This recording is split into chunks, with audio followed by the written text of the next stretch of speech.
Turn your head, close your eyes until I tell you to open them.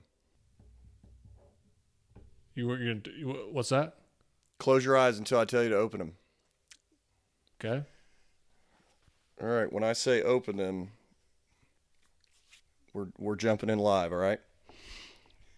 What? Three. What is this? 3, 2, 1. Open them.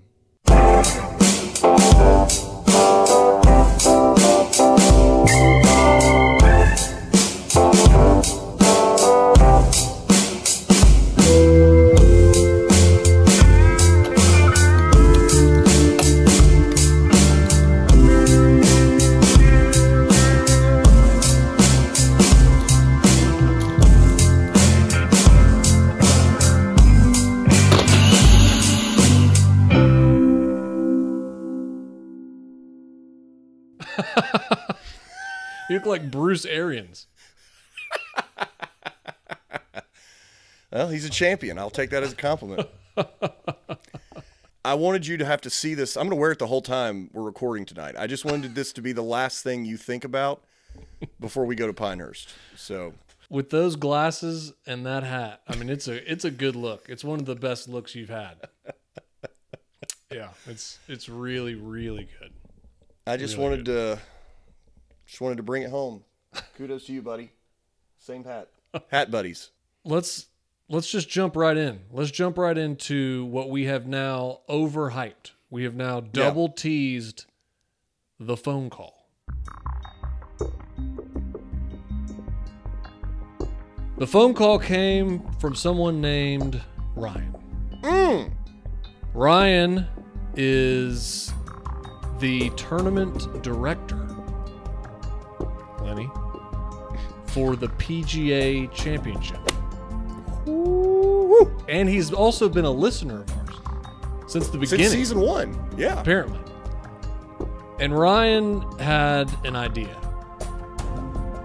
What if you guys came down to the Kiowa Island Ocean Course?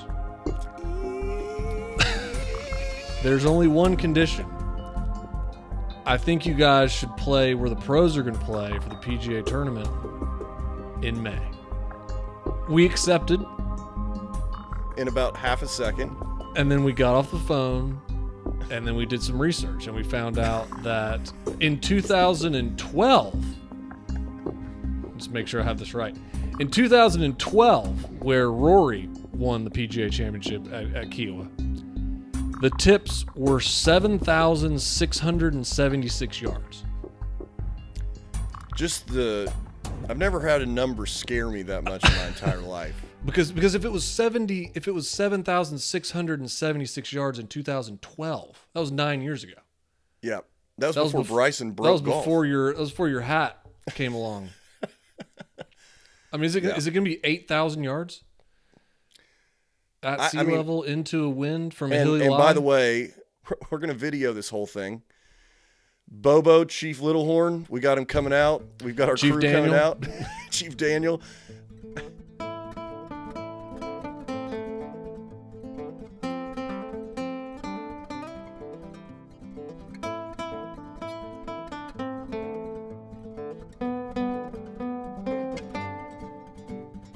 Yeah, it's also the course of the 1991 Ryder Cup, the War on the Shore. Mm-hmm. And I think we need a name like that for what this is going to be. Okay. Making a murderer. Hashtag Kiowa Island. Hashtag Kiowa Island. In the vein of speed, I was going to say keep it under 110. We could name this the Kiowa Island Fear for All. We could name this to mental anguish at the ocean course. We could name it all these negative things. But what would Dr. J say? Dr. J would say, good call. Let's turn this around. What if we name this Conquering Kiowa? A little alliteration. Needs a rhyme. We need a rhyming word. Miracle at Kiowa. And let's just quote the Miracle on. We'll just quote Miracle on Ice the whole time we're down there. Let's call it Al Michaels. Let's just do that. The Kiowa. This course is Russia. Why don't we call this the miracle on the miracle? I think I love The miracle on this. The miracle, sand. the miracle on sand. And every hole, I'm just going to say, do you believe in miracles? Do you believe in miracles? And then you just say yes. It's the Miracle on Sand, sponsored by Al Michaels. Colon, Conquering the Ocean Course, sponsored by Al Michaels. Colon, some companies still know how to do business.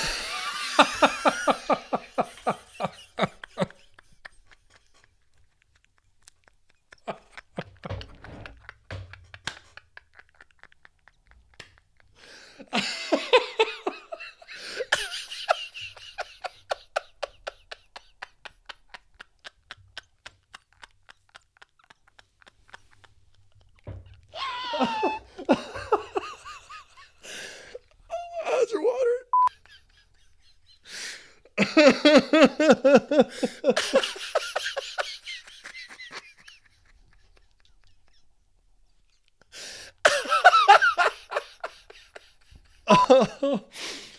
Oh, it's your best pull ever. I can't see anything. My eyes are so watering. Oh.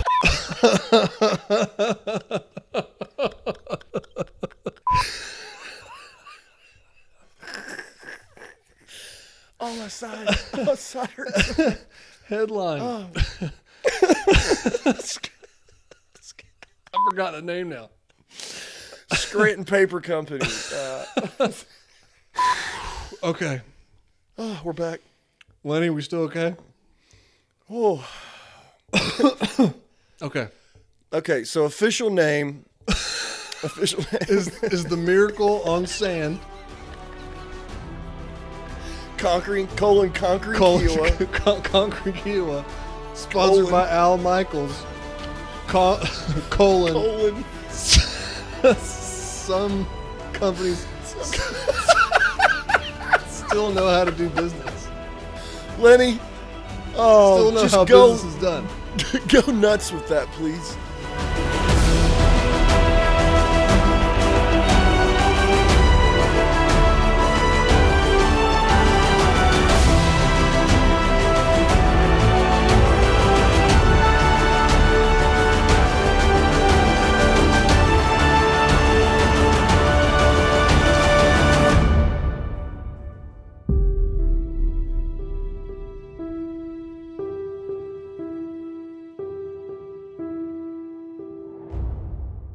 Kudos to you, Ryan. Not Yeah, only are kudos you to the you, hottest in the office, you are you're a really cool guy, and we Yes. really appreciate the chance to do this. And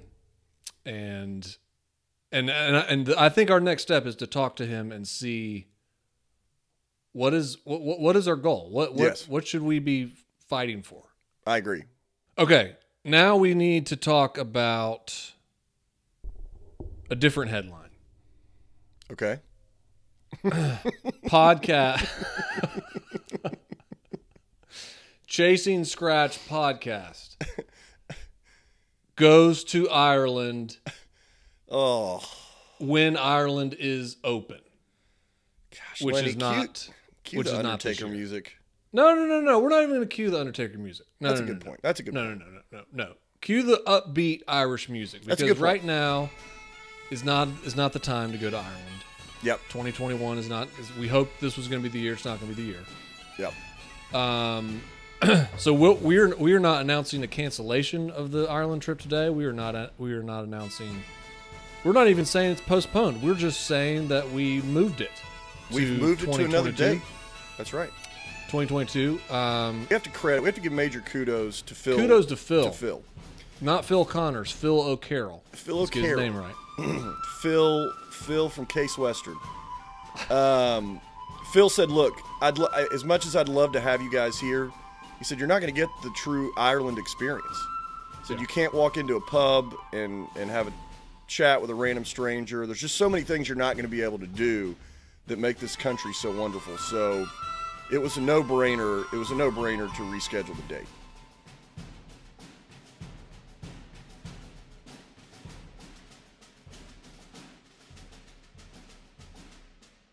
Anything else on Ireland?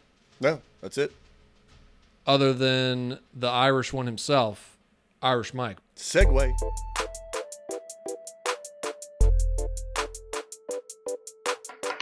Irish Mike. What's up, Mike? How are you? What's up, Irish Mike? I'm good, Eli. How are you? Good, man. Irish Mike, I like the shirt choice.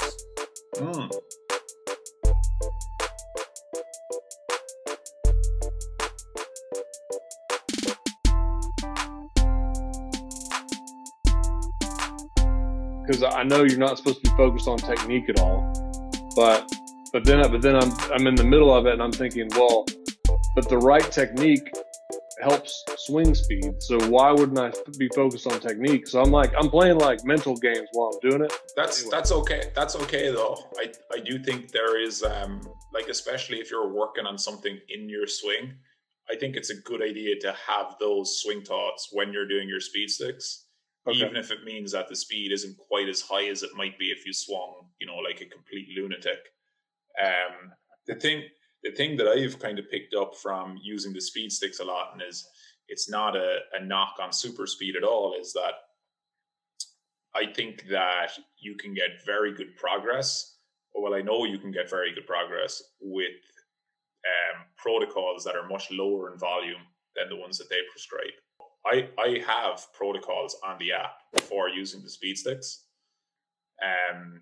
The main reason I created them is that, like, you need to remember that when super speed are, sending out the protocols they give with the sticks, they're not taking into account any other type of workout stuff that people might be doing.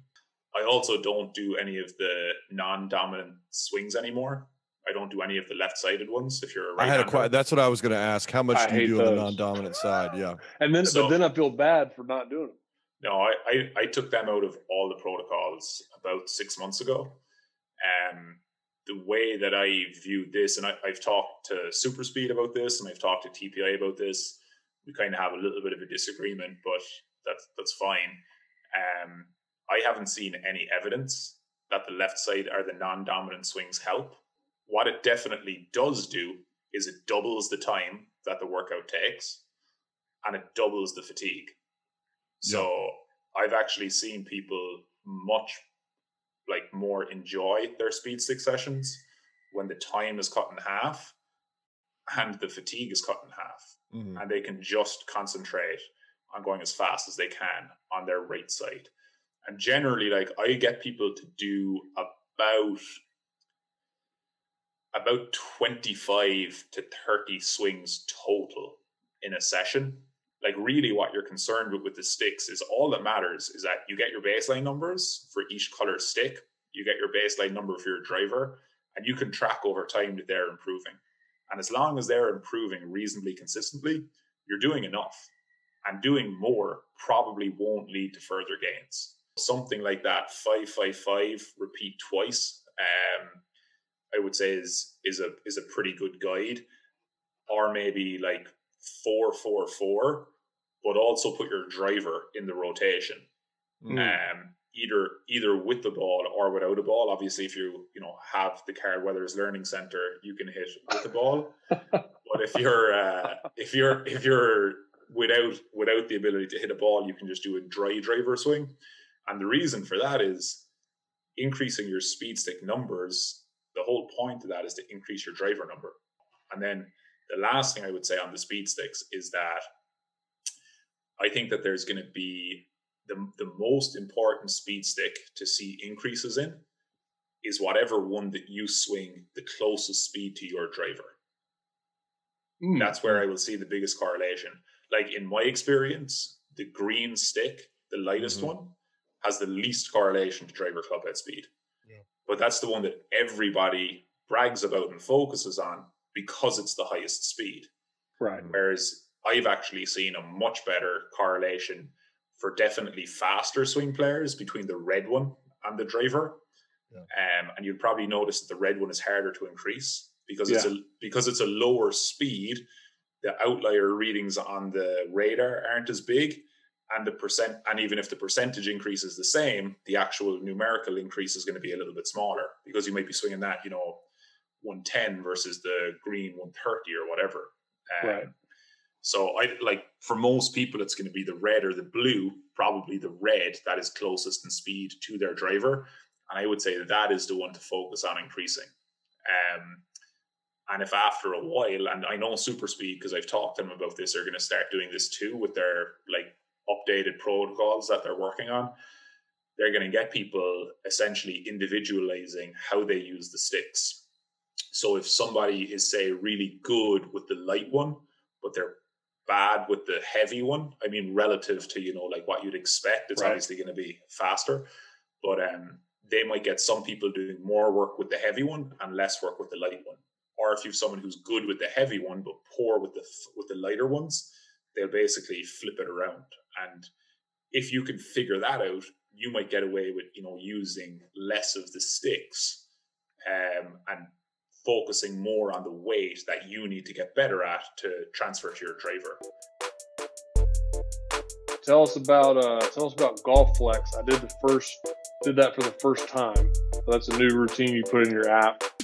So Golf Flex is a 5 exercise mobility routine that I just put on the app, and basically made it because over the last year or so, some of it due to working with the pros, to be honest, basically just did some kind of further education on golf swing biomechanics, trying to figure out essentially what the really important things in the swing for generating club head speed are. And one of the big ones is the length of our backswing. And the way to think about it is how far your hands travel in the backswing. So they would call it hand path length. It's kind of the technical term. And it doesn't take kind of a genius to figure out if you're really limited in your mobility, you're going to have a hard time moving your hands through a bigger range of motion in the backswing. And after kind of some of that study, I was just thinking, what are some exercises that we can do to really enhance that ability, and trying to make them as, I suppose, focused on as possible on the moves that actually happen in the swing. And if you think about in the backswing, we rotate our hips, we rotate our torso, and we essentially raise our left arm. And I tried to break down in Golf Flex sort of each of those elements. So what the hip needs to be able to do, what the torso needs to be able to do, and what the shoulder needs to be able to do to make a longer backswing.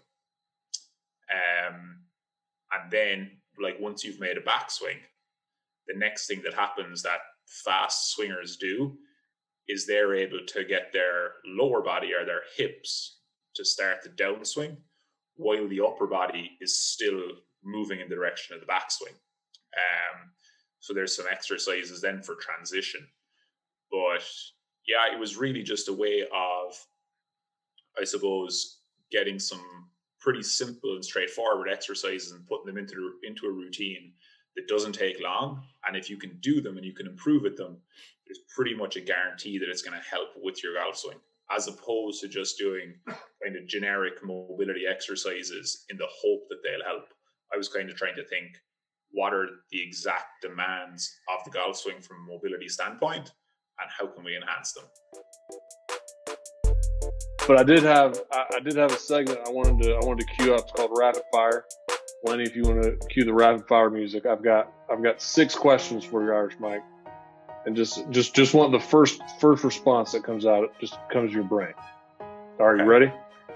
No. All right. But favorite junk food? Pizza. Yeah. Sorry. Favorite golfer other than Rory? Padraig Harrington. It's a layup. Your lowest round ever? 68, 4 under. Woo. I shot 68 in June, I think. And I was like, oh, this is it. I'm just going to shoot under par every time I play here from now on. This is it.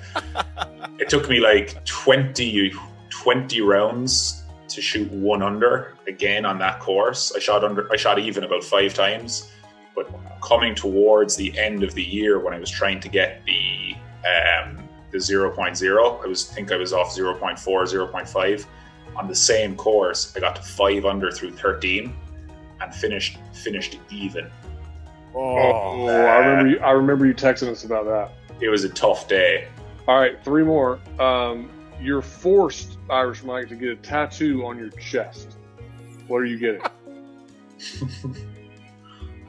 Oh my God, that's so funny. LGLG. LGLG. The word now. The word now, N-O-W? Yeah. Why is that? Because it's all about right now? Yeah. Because people make so many excuses and play so many games in their head about when this happens, then I'll go and do this, or as soon as I accomplish this, then I'll do that. Whereas, like, you have to, or on Monday, I'll start the new diet or the new workout regimen. That's where I was about to go. You hate it when people say I'm going to start Monday. Just now is when you have to start doing something. Don't wait. Like and if you did that to your clients, you could just lift your shirt out. Exactly, yeah. And that would also be an incentive to stay in really good shape. Yeah, it's funny. Like I've people like get in touch about training, and they ask about whatever, like scheduling or pricing, and they're like, "Oh yeah, great. I have a vacation coming up in 6 weeks, so I'll start doing it after that." Like, what are you talking about? You know what I mean? You could have 20 workouts done in that space of time. Who wins in 6 feet of water, a polar bear or a great white shark? So answer carefully. Since listening to your podcast when you were, I think, on the West Coast, I've actually done tons of research on these topics. I've become obsessed with it. So in 6 feet of water, polar bear's 9 feet tall. Don't taint the question. Let him answer honestly. I say the great white shark is going to devour the polar bear. Woo! And ladies and gentlemen, it's been great speaking with you. Thanks for tuning in. We're going to end the show right Irish here. Mike. Irish Mike is fired. Listen, not even man, close. I'm just saying. There's not a whole lot of sharks in Ireland, and that's just no. There's not. Not a whole lot of polar bears either. Am I wrong? You're absolutely right, Irish Mike. There's no right answer except for you're correct. Bear. Yeah, I'm sure. How does a polar bear kill a shark? Last question, Irish Mike. We'll get you out of here. You listen to the show. If there's one thing that you would and many times we've considered calling you and just having you yell at us. But if there's one thing you could just get us to do or to stop doing, what would it be? It's just all about consistency. Just try and keep going. Like, even you're gonna have like workouts that are terrible and weeks that are terrible, but the difference with the people that I've worked with that are, say, either older in age or have gotten to really high levels of, say, physical fitness and function, there are times when they're doing badly. Those are still actually pretty good compared to, say, the average person or what people who don't do anything do. So, for example, if you had planned a Monday, Wednesday, Friday full workout, in the gym for an hour, but let's just say one of your kids is sick or something goes crazy at work and you can't go to the gym, get 10 or 15 minutes in home workouts or do something, and the same applies to golf, actually. Like, for the golf improvement stuff, like, we all love to have, like an hour and a half where we can drive to the range, do a full session, and but you can get better with like 10 minutes at home every day, working in the mirror on your setup and, takeaway. And you can practice, your low point on your pitching on a carpet without a ball. And if you can do that regularly, like when you go and practice or play, it definitely makes a difference. But most people are like, there's no real point doing this. It's not as good as going to the range or going to the gym. So just be consistent, do something, I would say. And do it now. Do something and do it now. Yeah, exactly.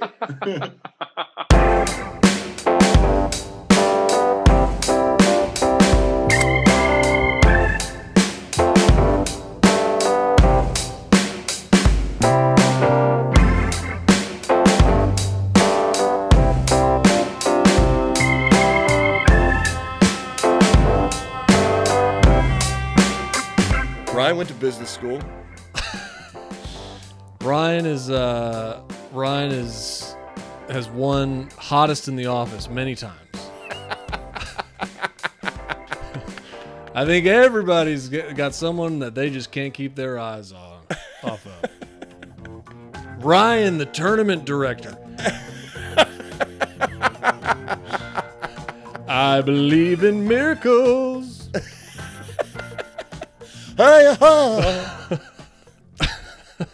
Sorry, Ryan. He's best friends with Doug. Doug from the tour. Doug, kick him off the tour. Pete Dye. That would be a check in your box with the Cardinal. I'm just going to give you a check. Yeah, I've played 9 holes there, so you've obviously got the edge. I know his game. I know how he designs courses. That's right. Clearly, this is going to be a major in and of itself. Clearly. I'm sure. How does a polar bear kill a shark? Here's what A great happens. white shark. Irish Mike. The great white shark attacks, but the shark is very weak on the head. He's going to attack. All it takes is one talon to the brain, and the shark's dead. But what about if, as he's trying to hit the shark with his talon, the great white shark opens his mouth and eats half his body with one bite? Like, if you were forced to fight a great white shark or a polar bear in 6 feet of water, what do you want to fight? Shark. 100%. Best You're luck. living in a fantasy world.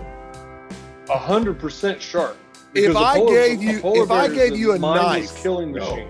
No way. if I gave you a knife you that was pop a not shark- as long, if you pop think a you would shark- kill the shark? Mike, that's a big if. Pop a shark on the head. Have you seen Jaws? With the robot shark, I'm not fighting the robot shark. I'm fighting the real shark, who has a weakness on his head. There is no weakness for a polar bear. You will 100%. What about the out a polar eyes? Irish Mike, you've proven how That- smart you are today. I appreciate it. bear. No. All right. Let me.